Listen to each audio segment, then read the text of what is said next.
okay, guys, give me your 5 best stories. This is a book, right? Oh So, my God, that'd be so easy. Okay, I'll tell you Oh now, yeah. just for your podcast. Here's a good yeah. one. My good buddy Tommy Swick. It's a short Yep. story. Tommy's on tour with the Bare Naked Ladies, and they're playing stadiums. Well, Tommy's a kind of a wild man. He loves to party. So he's particularly tired and he's had some partying going on. So he's fine. He does his opening act. He goes, he gets on the tour bus, and that's the end of the night for him. He's not going out. He's not doing anything, right?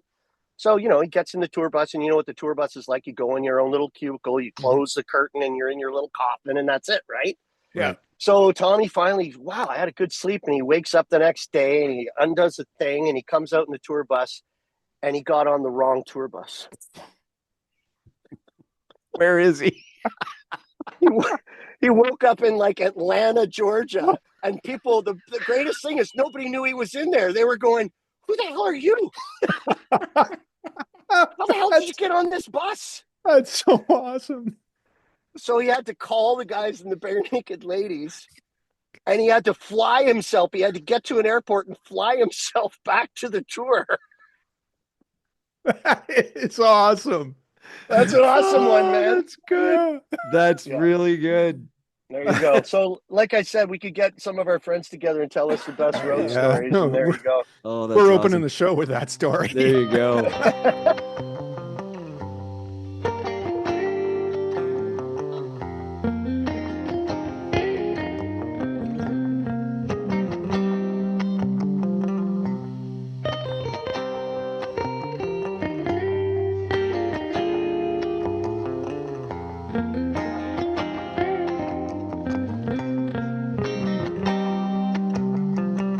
Hey, everybody, it's Lance Dawson. I am back in the studio with Andrew Stewart here for another amazing episode of Backstage Lowdown. Today, we have one of Canada's premier blues guitarists, songwriters, and performers extraordinaire. Steve Strongman is in the house with us.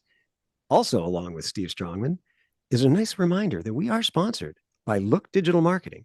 This company does everything from building amazing websites to full-scale online marketing for you and your company. It even makes Andrew and I look pretty good, which is awesome. So big shout out to Look Digital Marketing. Thanks for them. And Steve Strongman in the house. Here we go.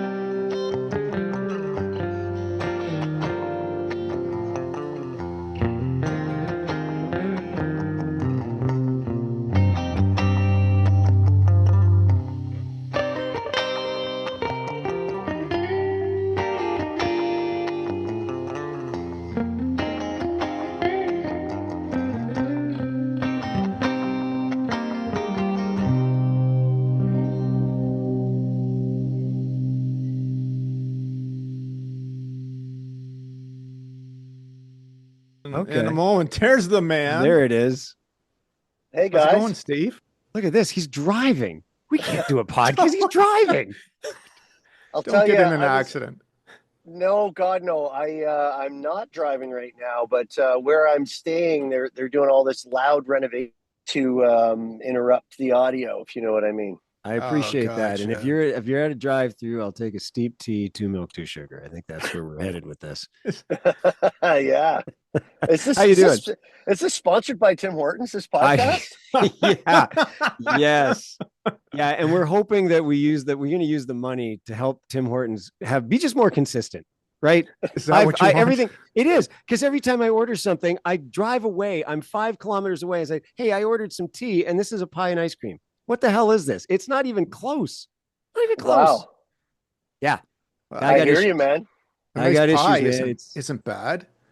Yeah, but when you want a hot beverage and somebody's giving you pie and Like ice cream, you would think there that the mess up might be bag in versus bag out, but Right. You're getting a pie.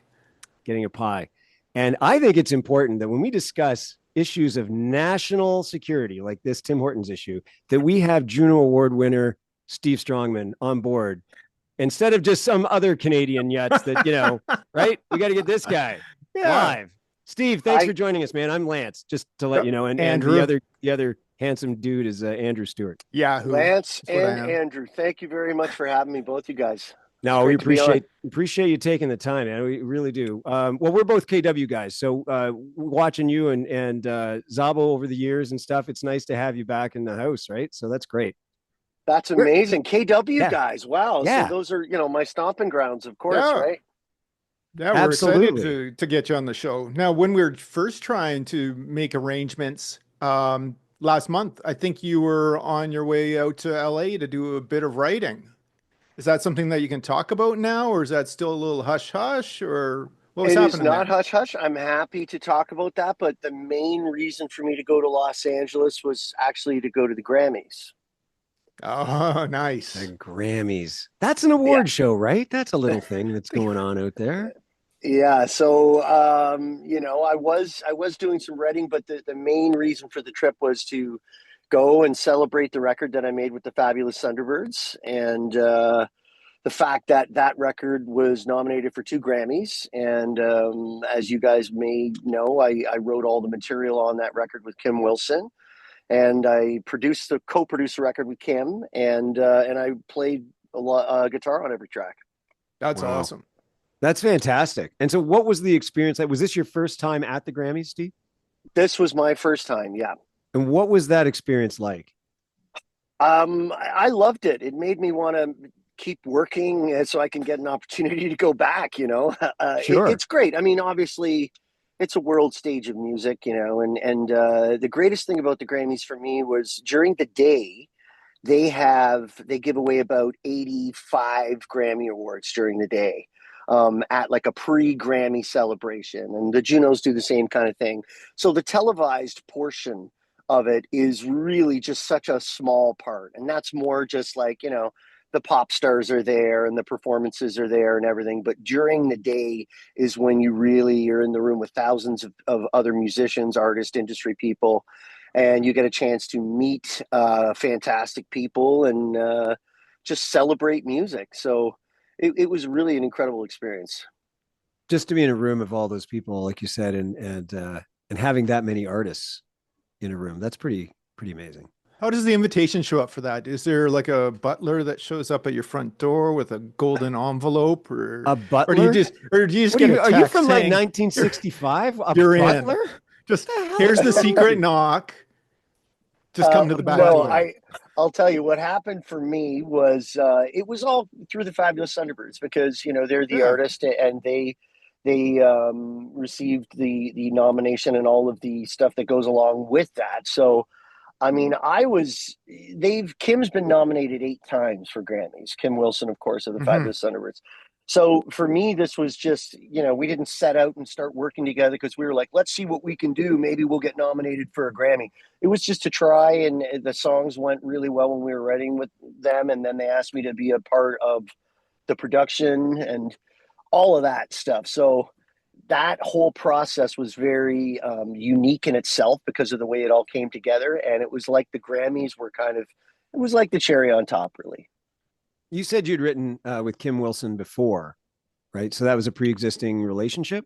No, this was the first time. That Oh, all okay. came Sorry. about because Jeff Kulovic at Stony Plain Records had signed the Fabulous Thunderbirds to a deal, and he'd also signed me to a recording contract at Stony Plain, and then he signed me to a publishing deal.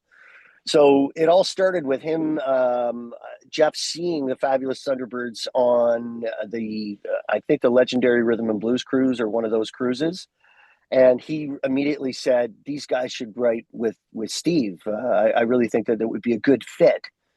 And so he called me up when he got back from that and asked, would you be interested in writing with Kim? And of course I was, because to tie Kitchener into all of this, here's a cool story for you guys. There it is. The night that I snuck up the fire escape when I was about maybe 16 years old, I snuck up the fire escape at Pop the Gator and hung out and saw Mel Brown, and the night that changed everything for me, that night was called the Battle of the Blues Harmonicas with Kim Wilson and James Harmon. No way. Yeah. That's And crazy. Wow. So and full so circle. so when he came to pick me up at the hotel in California, and I got in, and like within 2 minutes I said, stop everything. I got to tell you this story. Like, we've met before. I, you know, I don't expect you to remember. I was about 16 years old, but that night, and he was just looking at me like, "Are you kidding me?" And I mean, like, And totally here we honest, are. you guys will understand, the reverence that all of those guys have Oh, and sure. had for Mel Brown. Yeah. Yeah, So absolutely. And Pop the Gator. immediately, and the Gator, of And the course, Gator. and Yeah. and that's why Yeah. they were all there. So kudos to Glenn Smith for everything that he did, and the fact that he created an opportunity for us young people and the whole community to actually see world class entertainment like that is a pretty remarkable thing. Yeah. Yeah. That's awesome. That's unbelievable. And then did you tour with the Thunderbirds after that for a little bit, or are you about to? I did. I toured back in November. I Right. did. They came here to Canada. They were, touring all over the place. They were in the UK the week before that, and so they came to Canada. I did opening dates, and then I actually sat in with the band and played with them as well. Oh, terrific. That's so cool. For those, just to bring up, I mean, our Andrew gets mad at me when I say our 9 listeners, but I know we have more than 9. But anyway, for our 9 listeners, I know I did a very truncated intro for Steve Strongman, but he's been on the circuit for a long, long time.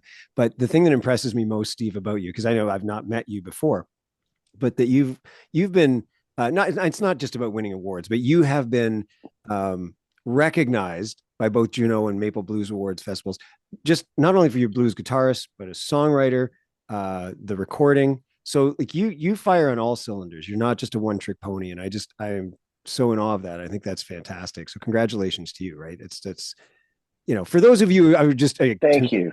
tune into podcasts. I don't know. Anyway, I was like, who's this Steve Strongman guy? Well, you should know, but it's not just like you might have heard him as a blues guitar player if you're into guitars like I am.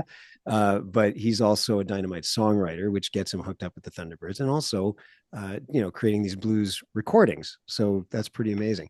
Tell I me about, appreciate that. yeah, Thank you. yeah. Well, I mean, just for those people, just bringing everybody up to speed. Those 9 people deserve to know, Andrew. Right. Listen, Maybe Steve, maybe, when it comes to your writing, where do you like to start? Are you working with a melody or a lyric, or is it just a feeling that is swelling inside? And really, where are you pulling the inspiration from? Well, it always is different for me. I think that a common theme with writers that you'll probably have when you guys talk to people about writing Yep. music is you never really know where or when inspiration is going to strike or come from. That is the main thing with me. I would say almost always it comes from the music side of things because I'm more of a player. Like I constantly, wherever possible, have a guitar within reach. And that is always the inspiration. I'll come up with something cool and I might hear a melody and then I usually just use my phone, like just to record the idea and get it down as soon as you can hear something and feel something. And then for me, almost, all the time, the lyrics come after that. I'll have a different idea or I'll come back and say, oh, that reminded me of this. Now, when I was writing with Kim, it was a really cool process because this was, post COVID and both of us, we had a lot of potential material on the go between the two of us. So it wasn't like I got in a room and went, what do you feel like writing today, Kim? I was like, hey, I got an idea. What do you think of this? And then he was like, oh, that's cool. Well, I had something that was similar. What about this? And it was also interesting for us in terms of the writing aspect because him being one of the world's best harmonica players in that style, he doesn't necessarily accompany himself. So it left a lot of room for me to listen to what his melodies were and to bring some different kind of chord structure behind that he maybe hadn't considered before. So, Yeah. I would say it's always different. And to me, that's what part of the most fun about writing is. It's always different and it's kind of a blank canvas and you can approach it differently all the time. Well, that's Steve, let great. me ask you this question. I'm just trying to formulate it in my head as to what I'm actually getting at. Like I'm assuming that like the more you write over the years, one would hope that you're getting better all the time. But based on your age and your experience, because our thoughts are generally based on what we've experienced, are you finding that writing now, like sorry, Steve, how old are you? I'm 51. Okay, so you and I are the same. Grew up on Springsteen, et cetera, on the '80s. Um, are you finding now at this age, is it easier then to write songs because now you feel like, oh, I can contribute. This isn't so much sophomoric anymore. I actually have some depth of experience to bring to my writing. But does that make it easier or does that make it harder for you? What do you think? Um, that's a really good question, actually. I wouldn't say it necessarily easier or harder. To me, I have to be inspired to write. And I would say that part of the thing that I'm finding now with writing is, okay, I've been fortunate enough as an artist to have 8 albums in my career. And okay, what now? Like, I just feel like I don't want to just do something that I've already done before. What is the new direction that I feel like I want to go? Where is that inspiration taking me? And, I've done an acoustic record that was very successful. I've done several different records. Now I've been a guest, essentially a guest with the Thunderbirds and sort of on the other side of the glass as a producer. So the challenge for me now as a writer and as somebody as trying to be artistic, where do you go from there? Like, you've kind of done a lot. What's next? And that is weighing on me in a different way than previously. Like, when my first record came out, Honey, that came out in 2006. I had a lot of success with Plasticine, with being in a co-writing relationship with Rob Zabo and with different artists that you guys would know, like Yep. Shannon Lyon and, great artists that Yeah. I was playing a different role in. So then for me, to come and go, okay, no, I have something to say. I'm an artist myself. I'm Steve Strongman. Here's my first record, Honey, in 2006. Well, that was like, you kind of let the horses out of the barn going crazy because there was so much pent up stuff that I had. So now it is different now. It's like, well, I start writing sometimes and I go, that song kind of feels like, well, it's like a finger picking kind of a hybrid picking. That's a little bit too close to River or Coming Home Tonight or songs that I've previously written. Sure. So Right. in that respect, I think it's actually a little bit harder. It's harder to try and stay fresh and stay inspired. Because in a lot of ways, like you say, I have been around for a long time, and it's different when you've seen the man behind the curtain. Like Right. Sure. it's the Wizard of Oz, right? Pay no Yeah. attention to that man behind the curtain. Yeah, but you can't write like it's funny. I like that approach where you're trying, make your songs sound differently. I do the same when I write. It's just I don't want to have some sort of formula because something worked well one time. Um, so I guess my question too is and you don't want it to sound to be sort of sophomoric. So do you write the song that you want to write and then is it ever a concern about, okay, well, I've written a song, I like it, I don't know that, like, it just doesn't seem to have any commercial merit because it's not radio friendly, or it doesn't have the chord progression that's in vogue right now, that sort of thing? Like, is that a concern, or are you just like, look, I'm just writing this song for me, if other people like it, great? Is that sort of Yeah. yeah, Honestly, Lance, that's I think that's the exactly it for healthiest. me, because as soon as, in my opinion, as an artist, as soon as you start writing like, oh, this is hot, this is going to get on the radio, oh, I got to do this. First of all, let's be honest here. Radio doesn't really exist anymore. Like Right. radio in the way You're right. that the three of us grew up listening to radio and following artists and going out and buying records, that doesn't exist anymore. It's a completely different climate. I mean, you guys would probably know better than me because you talk to a lot of artists, right? Like, now it's so Mm-hmm. different. It's a singles based market. People are only releasing singles. They're not Yeah. necessarily writing albums and releasing albums and bodies of work in the same way, because people just put it on their playlist on their phones, and that's how they consume music. So that's a very different approach from an artist perspective. And to answer your question, I don't write like that. I don't go, oh, this one's really going to do it for me. This one's really going to get on the radio, because Right. there's no radio anyway. And especially if you're in, quote unquote the blues market, Yeah.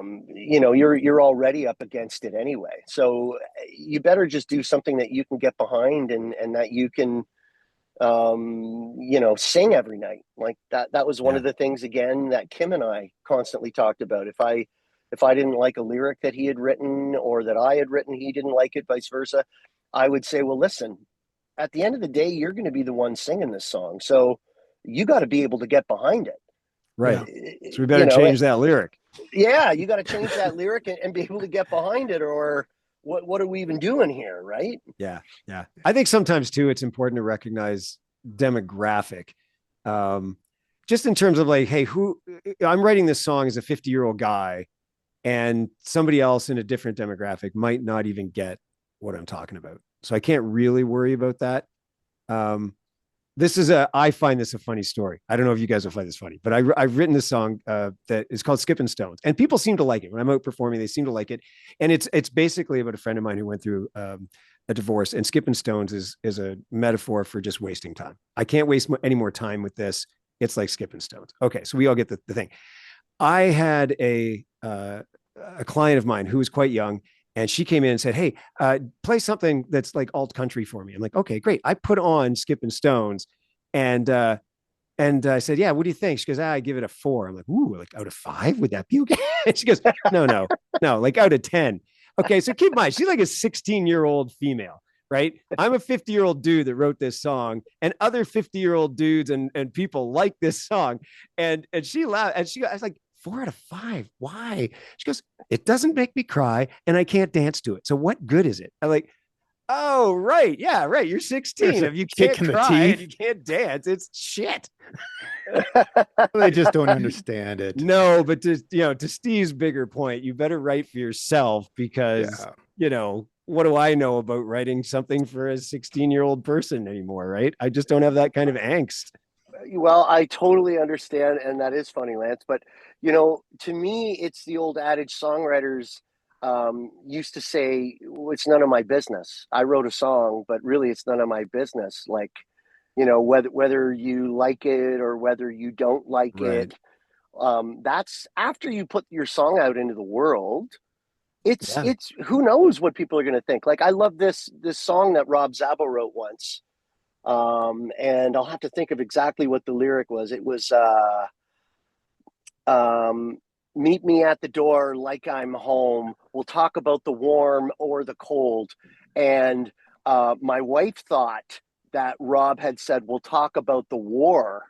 And she had conjured up all this amazing imagery in their head of somebody coming back and fought in the war in Iraq or something. And this was like the Yeah. most amazing thing. And Rob was like, "Yeah, that has nothing at all to do with the song."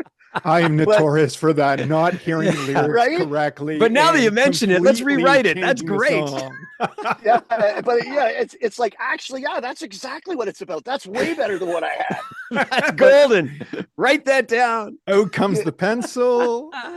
like, everybody has a different idea of what the song is about and what it means. And like, I being in the blues world, I always remember seeing folk artists and what they would do at the beginning of the song. You'd see singer songwriters, or what we used to Oh, call yeah. singer songwriters. Yeah. What they do at the beginning of the song is be like, "Oh, I wrote this song.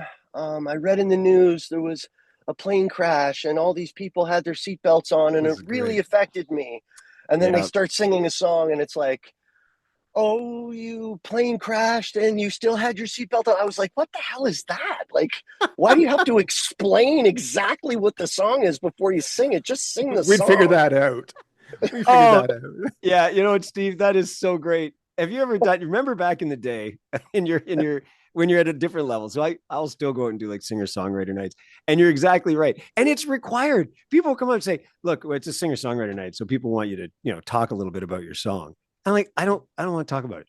Let's just do it, right? Because I'm with you. It's like, look, I wrote it. I know what it's about. I don't want to map out somebody's experience. Yeah. It's theirs now. Let's do that. And You it's know, awkward. It's so awkward. And well, here's it what it is is. like, I wrote this song. Sometimes, you and I and Andrew, we could all talk about songwriting like forever because it's such an Yeah. amazing topic and it's really incredible. But, I sometimes will write literal things. Like, I wrote this song on the Strongman Blues Remedy. called Getting Stoned. And it was like literally, I was walking around. We had just gotten a dog, so I'd never really been walking a dog because I'd never had a dog in my life. And I was walking around the neighborhood, just looking around, and I see all these former Tim Hortons that are now pot shops. And and Right. and, and so that's when inspiration struck me, and I wasn't looking for it. All of a sudden, it was just like, why are all these cool little businesses that used to be mom and pop hardware stores and now they're buds or smoking pot, whatever, right? So then I wrote a song about getting stoned, and it's like, everybody's out there getting stoned. They're doing it together. They're doing it alone. They're smoking, vaping, baking too. They even got candy for your sweet tooth because it's all about getting stoned, right? And Yeah. Yeah. You know why? I'll answer that song for you, because they can't make a decent cup of coffee. You get pie and ice cream. That's why they all turned into pot shops. yeah. Well, in Hamilton, they're on every corner, man. You guys know I've been in Yeah. Hamilton for a while. It's the same in Kitchener. It's the same Oh everywhere. yeah, exactly. Yeah, no, you're exactly right. Yeah, I think that's a very good point. That's a very good point. So where do you think you mentioned, and I would agree with you that the music landscape's very different now. Like, it's great when you can create a CD or a vinyl album. It's a real project, right? Like you say, you put projects together, but that's not really where or how people are digesting music anymore. It does seem to go back to, Andrew and I talked about this, like almost like the 50s, where before albums came out, people were just throwing down singles and releasing that. And then there's this dreaded thing, I think, called TikTok. I was born in the 1900s, so I don't get it. But anyway, the TikTok thing where you're just like, here's Steve Strongman and his new song, and that's it. And hopefully they'll think more to go about get an album. I don't know. Like, what do you think, Steve? Like, where are we headed? It's so different now. Yeah, it is very, very different now. I mean, I don't know. This is a sign that we're getting old, really, to be honest with you guys. This is Yeah. what it is because, I have two girls, 19 and 16.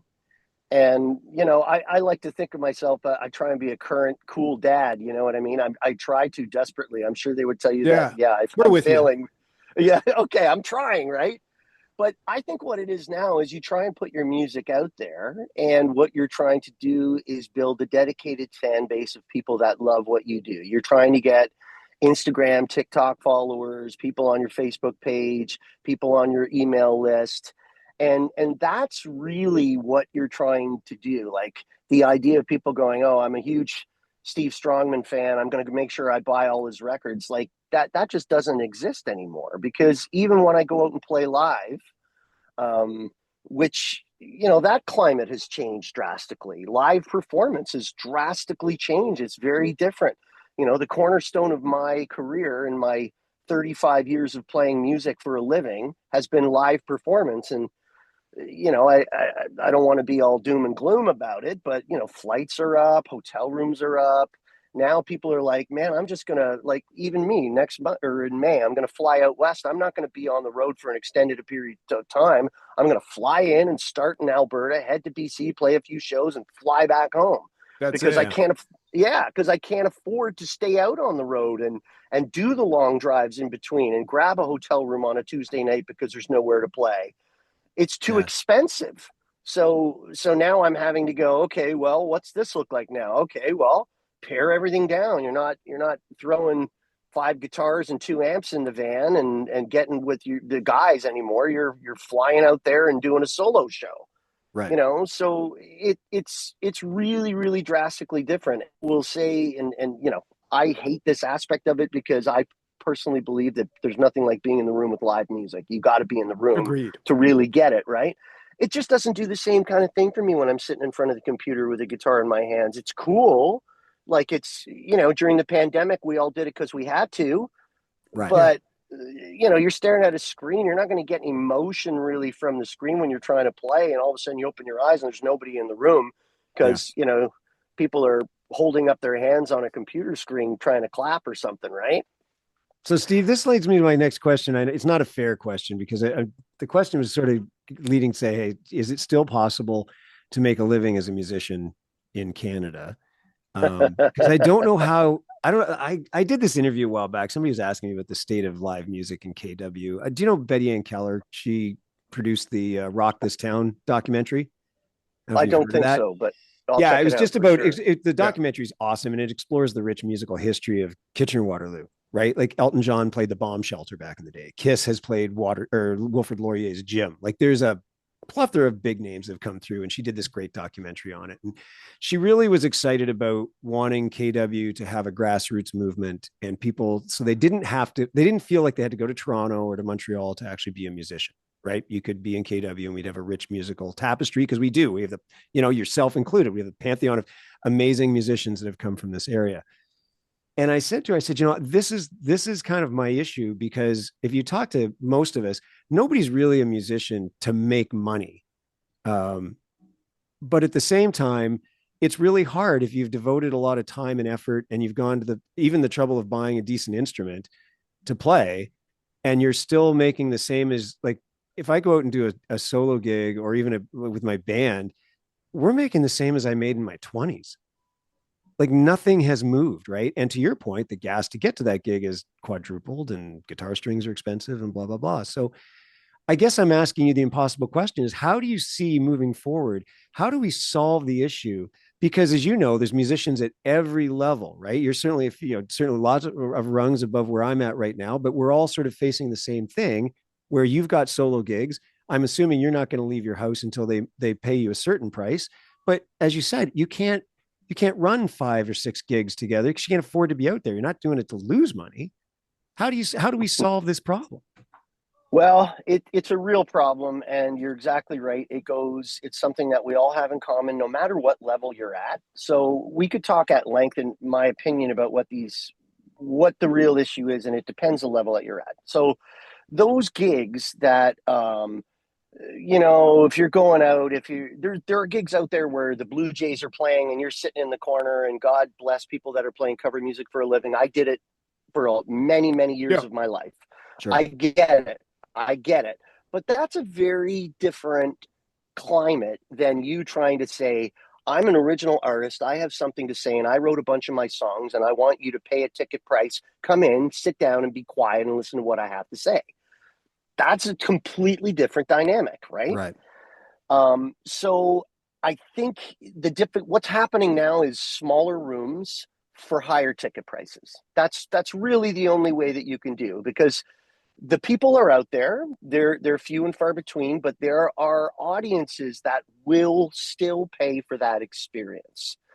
And what has to happen is musicians have to make enough money so that they can afford to be musicians. And unfortunately, what happens a lot, you guys have probably seen this before, is that the music suffers, the performance suffers. These artists that have to go out and do something else 40 or 50 hours a week and the music has to suffer, right? Like I would, in my situation, I've been able, and I have my life set up in such a way that I'm able to explore the creative aspect of what it is that I want to do. But the other observation is just how many cover bands are out there and how many tribute acts are out there at ticket prices. That's where people are spending their money and going. What is it like for somebody that's coming up now to try and go like back in the day when we were original artists out there trying to play our music, and you could get it on the radio, or at least there was enough of people listening and loving what you do that you could continue doing it. It made sense to do it. Right. I think if people are still around playing music in the way that I am, like as for a living, like this is all, I don't do anything else, and I'm very lucky and fortunate to do that. We just have to tour more, but they're likely going to be smaller venues for higher ticket prices. That's really the only answer that I see. Right. And then I guess there's, just like there's different levels of musicianship, and you're right, there's different ways if you're depending on covers to make sure people come out. There's that level. And then look, these are all my originals, pay me whatever. My contention as a consumer of that, I would much rather pay a relatively higher price to see Steve Strongman at Center in the Square or a smaller venue that's intimate and you sound great than spend $500 to see you at the ACC where it's going to sound shitty and I'm 10K from you and I can't even see you. Do you know what I mean? Like, I think Yeah, there's a I agree with value that. added perspective, right? Like I love Jason Isbell as a writer and a performer and a guitar player. I think he's phenomenal. I've been lucky enough to see him at Massey Hall. I wouldn't see him open up for somebody else at a major stadium. It'd be worthless to me. So I Right. guess you're right. There's going to be audiences that are like, I don't know if I'd spend that kind of money at a small venue, but they'll drop $1,000 to, see somebody else at a major stadium. I don't know. Yeah, I think it's also about an experience, what you're doing, and the rise of, we'll call them alternate venues, is key. That's really happening for me right now. People are having more house concerts because we have less venues. So, when you look at the climate that happened post COVID, accumulating in a loss of live music venues everywhere, not just in the KW area or Hamilton area. I'm talking national Right. and international loss of venues. So those are no longer there. And you pair that in with the fact that musicians are actually, they were starving and we had to go out and tour more. So you had way more musicians and way less venues. Yeah. So Yeah. that Oh, and don't was forget, really, the third element was people were starved for live music because they'd been holed up in their house for a while.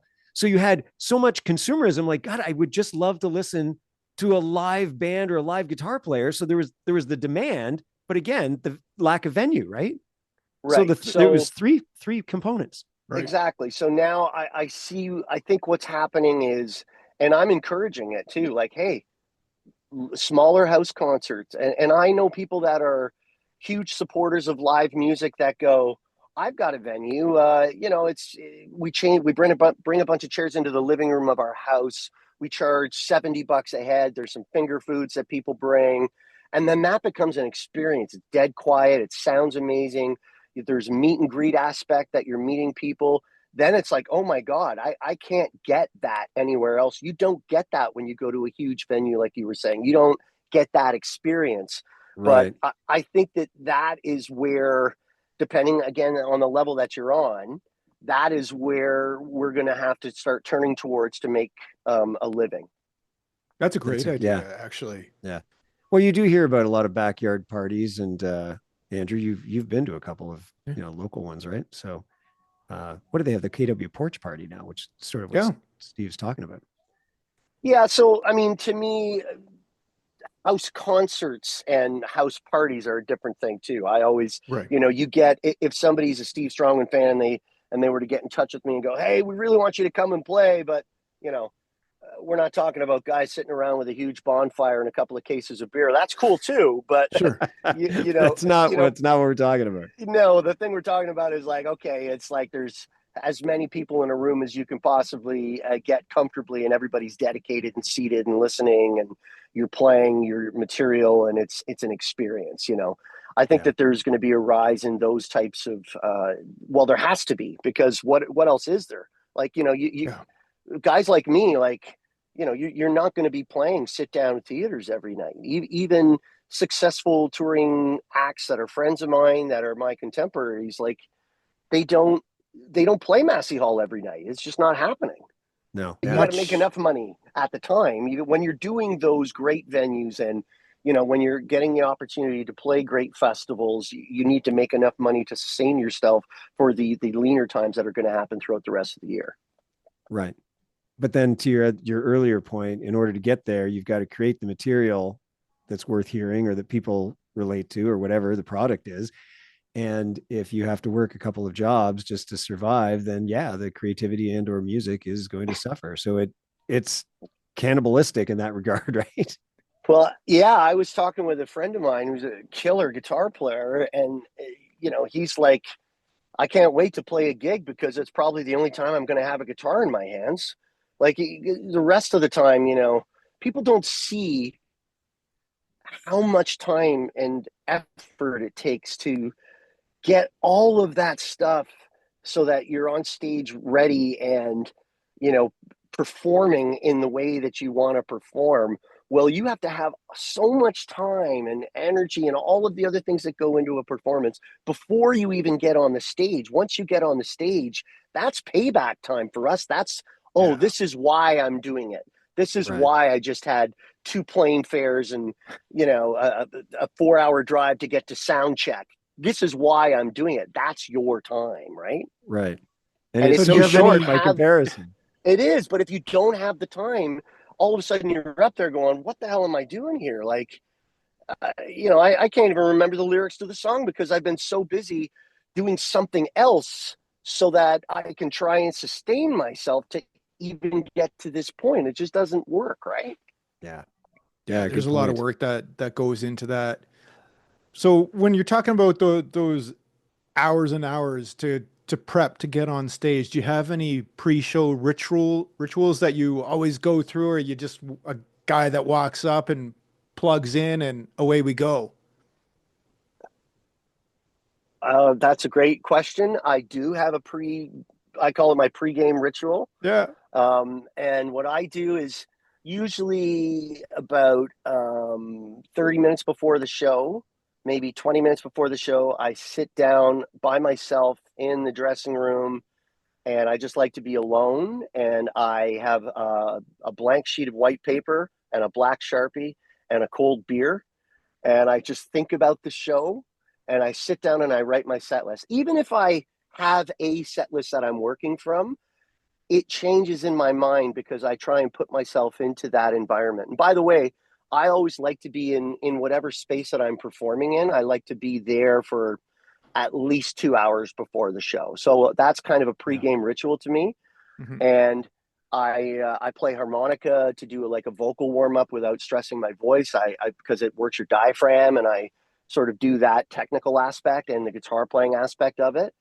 And I just put myself into a zone, and I try to treat every single performance like it's my last one. Like this is your big one. And if you Yeah. go into live shows with thinking about that, like I just am not wired to sort of go, this isn't that big of a gig. And, that's not me. I just can't do it. Like I'm always going crazy chomping at the bit. Like I'm going to give it to these people, whether there's 20 people there or Yeah. I've played to 20,000 people. Like, I get it. I know what it looks like. I know what it feels like. And, to me, some of the most incredible experiences actually that I've had have been just those nights that are really special, like, playing in Center in the Square, opening up for BB King. Like, I'll never forget that. That was just a magical night. Yeah. Amazing. And for everybody in the audience too, like I don't know. I know it sounds old. I'm so into smaller venues now. Yeah. Yeah, agreed. I think for both the performer and the audience, it's a shared experience and it's a lot more intimate than something else, I guess. And maybe that's why Pop the Gator was so awesome, right? Because it was a small, sweat infused blues place, right? So that's cool. I think that that's probably common with a lot of, that's why bands like the Rolling Stones like to do pre big tours at the Horseshoe, and because we like that kind of experience. At least I do. Like, I mean, there's nothing like going into an overcrowded, hot, sweaty blues club with a kick-ass band up there. I mean, Yeah. it doesn't get much better than that. You just go, wow, where am I? This is amazing. That's awesome. Yeah. Steve, I gotta ask a question, and I want you to watch Andrew's face because he's gonna roll his eyes. The 335 that's in a lot of your pictures. What year of a guitar is that? Well, I have 3 of them. I can tell. Oh, look at that! Lance. Of course he does. I have 3. I like my friend Tony D from Monkey Junk says, he's like, who the hell has 335s? So Steve Strongman, I do. that's I who. love them. I absolutely love them. Yeah. So by the way, my number one, I think you're referring to my number one. This is for all the guitar playing geeks out there, Lance. Yeah. Andrew, are you a guitar player? I have something back in the corner that I hack on, but I really wouldn't call me a guitar player. Okay, so here it is. It's 90. Trying to think of the exact year of my number one because I think it's 94 because Okay. I got that at Sherwood Music in Kitchener. Oh wow, and there it is. I traded a Paul Reed Smith and a JTM 45 head and cabinet, all for that 335. And it was my only one guitar that I had for most of my professional career. I was a one guitar guy, and it was that 335. Yeah. So Nice. it's a 59 reissue, slim neck, dot neck Okay. 335. Sweet. And I Nice. love that guitar. I actually don't play a lot live with that guitar because it's become very special to me. And if anything ever happened to it, I'd be mortified. So for the guitar players out there, that's my guitar. That's what I play, and it's pretty much stock except for a drop D hip shot that I put on it.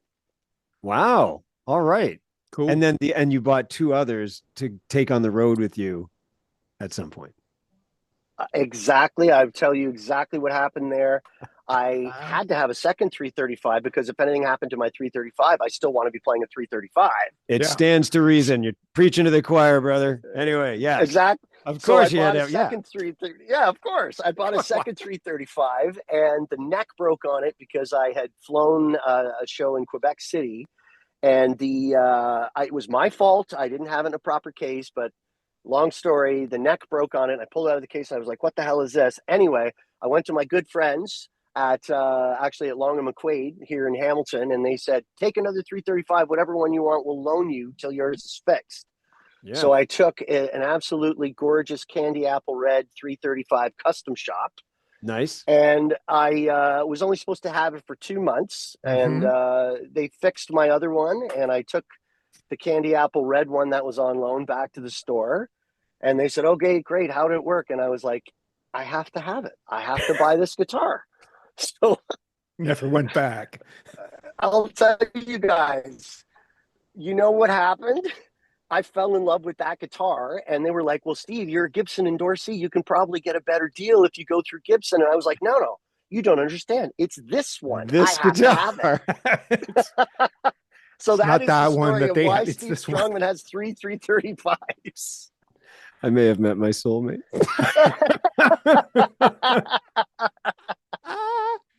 You guys can go hugging. Yeah, we could. You know what? We're gonna have to do another hug and cry together podcast just based on guitars. That's what we'll do. Steve, I'm so. I mean, well, look, Hamilton's not that far. I've got a 65 Epiphone, so that was built in Kalamazoo, right? Oh. And essentially it's a 335, but it has the mini humbuckers in it. And like it had a broken headstock that was repaired very, very well. But other than that, it's just, I get it, man. It's just it, right? But I think I should have like 5 more. Just I went to the actual site of the birth of Gibson guitars in Kalamazoo, Michigan. It's now Heritage Guitars. You know that, right? Yeah. On Parsons Street, you know? Yeah. So I'll have to send you the pictures of me standing in front of it, because I was just like, and it's just, it hasn't changed at all. The front door is the same. Yeah. Right. Are they doing a museum or something? Aren't they, like, they're building something there? I thought that was going to be a tribute to Gibson. But yeah, it is hallowed ground, right? That's awesome. It is hallowed ground, and I have been there, and it's absolutely incredible, and it was amazing to be there. Obviously, you know, I was there and looking at Heritage Guitars, and the good people at Heritage took me through for a personalized tour for reasons we won't get into right now, but it was pretty amazing. It was unbelievable to go and see the process and how they're built and how special every single instrument is. Yeah, for sure. And they've, for those listening, Heritage has all the old Gibson machines. Like, they didn't just buy the building. They're doing it right down to the bobbins and the pickups and the whole 9 yards. So absolutely. And a lot of people don't realize this. There's actually one machine, like any 335 that has ever been made in North America has all been made on this one machine. Right. Oh, wow. And it's like from, the 50s. I'll send you a picture of me standing there with it. It's like the machine, any Gibson 335 that's ever, like, Lucille and BB King's, they're all done on this one machine. So would that have included the Epiphones too? Because back in the day, they were built they all came out of the same factory.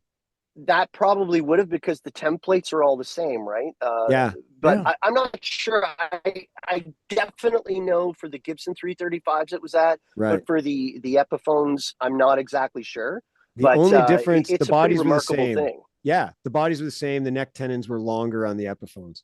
But I think that's it, right? So that's cool. I'm glad. Yeah, I'd love to see those photos. That's very cool. Definitely. Okay, Steve, I'll have to find them and send them to you. yeah, please do. And then we're gonna put that podcast together. We can be like guitar geeks or something. Right? That'll be our, and we'll have another podcast with another 9 listeners. We'll get them. That's all right. Steve, on the off chance you've not listened to Backstage Lowdown before, we finish up with Andrew doing a speed round. It is an unscientific way that we get to know you. We ask you questions like shoes or boots, and you quickly say boots because that's what you'd rather wear than shoes or whatever. So you can't get the answers wrong. Okay. Okay, so that's you will the be setup judged, but you can't get them wrong. That's true. We will judge you unfairly about your answers. Yeah, you guys will judge me. Yeah, you guys we will. at the end of this, you'll be like, "Oh my god, can you believe he said that?" Guy's unbelievable. I mean, the guy's 50 and he's still wearing Fruit of the Loom. I couldn't believe he chose that one. Ridiculous. Hey, they're really comfortable. Okay, do it. All right, here we go. Let's go. I'm ready. I think I already know the answer to the first one, but Gibson 335 or Fender Strat? Oh, come on. Yeah, we know. I don't even know why I asked, but I wrote the question before. I know it's a speed round, but I'm having so much fun with you guys. I will elaborate really quickly. So it is definitely a Gibson 335, but in Kitchener, they asked me to do this tribute to Eric Clapton, so I had to borrow a Strat. And guess what happened? I fell in love with the Strat, and I bought it off of my buddy. So now I have a Strat. And I don't like Strats, but I like that Strat. That Strat. Okay, let's move on. Studio work or live performance? Live performance. Writing alone or co-writing? Alone. Memphis blues or Chicago blues? I'm going to say Chicago. Big festival stage or versus a small intimate club? Small intimate club. Pizza or steak? Ooh, I'm going to have to go with pizza. Nice. Very nice. See, there's the judgment. Yes. And after my own heart. We're okay. We're good. We're good. All right. Okay. Solo night or full band? Oh, these are good, man. I'm going to say full band. Vinyl or streaming? Oh, yeah. I'll say vinyl because people will kill me if I say streaming, but everybody's streaming it. I love my vinyl. Yeah, I like how we think a shit ton of people are listening. That's sweet. It's nice. People I kill was, me. yeah, exactly. Wow, yeah. I was having dinner the other night, and I was sitting there having dinner, and halfway through dinner, our host said, "Hang on a sec. Excuse me for a second. I've got to go turn over the record." And I almost No way. Yeah, I was like, oh my God, we're listening to vinyl and we have to take a pause to turn over the record. I love that. When is the last, I can't even remember the last time you heard that. Tell me about that. Well, you guys tell me, when was the last time you went out with somebody and they went, hang on, I got to go flip the record? Well, nobody will invite incredible. Lance out for dinner, but I, on the other hand, no, I can't. I think we just lost him. Where'd he go? Where'd he go? We're almost done. Oh no, Steve. That's what happens when you sign in from your car. Yeah, well, we had Steve Strongman and I got to tell you, one of our most enjoyable guests, right? Oh, that was awesome. Super sweet guy. Can you please forward him my cell number? Yes, I will. All right, just in all seriousness, give him my cell number. We need to connect. You guys will be getting. Oh no! Here he comes. There he is. He's back.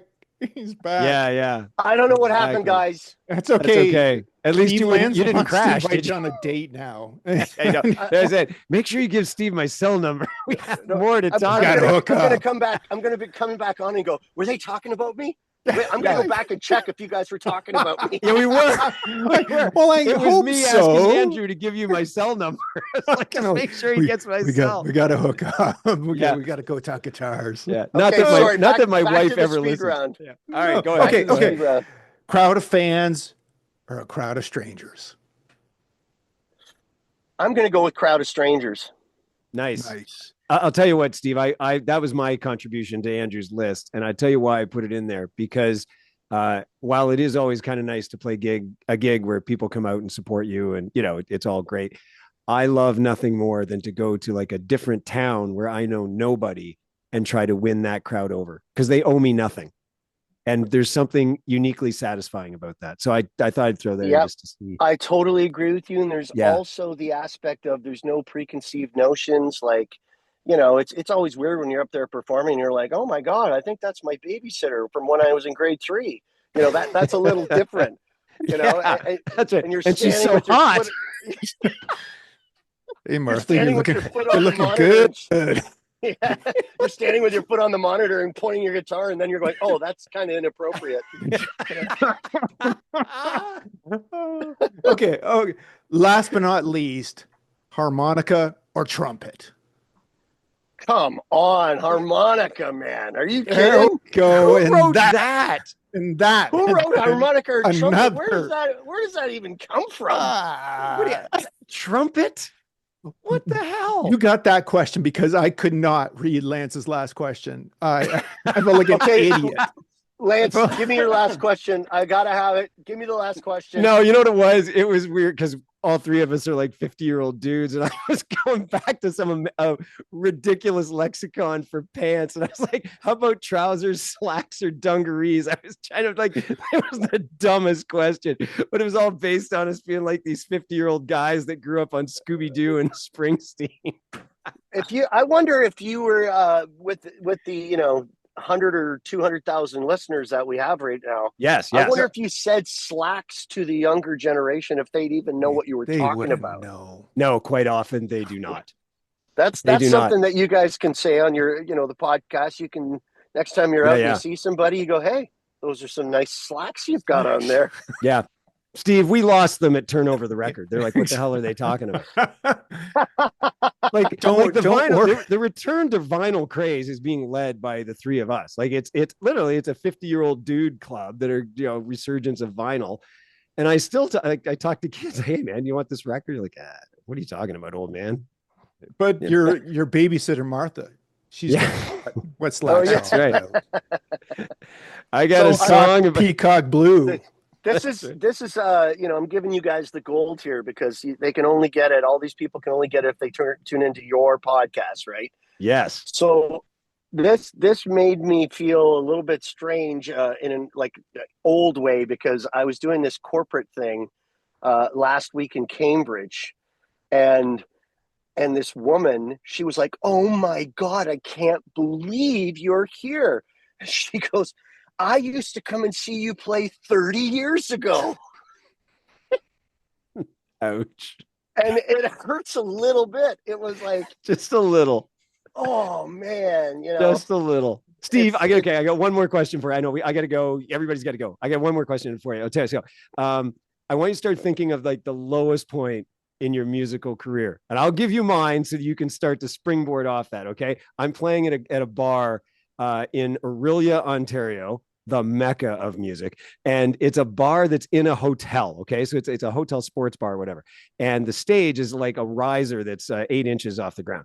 And so my first set starts at 9, so it's not that late yet. And in the hotel there was a hockey tournament on that weekend for like 10-year-olds, and so the parents, the 10-year-olds were hyped up on pop or whatever the hell, so they weren't going to bed. So my first set, I had all these 10-year-old boys and they come right up and sit in front of the stage. It's a little unnerving, and I'm doing my set of whatever the hell I'm playing at that time, and I shit you not, I look down and 6 of these kids are making armpit noises along with the song, and I'm like, I gotta give up. I'm sorry. This is gonna cause, this is it for me. I'm done.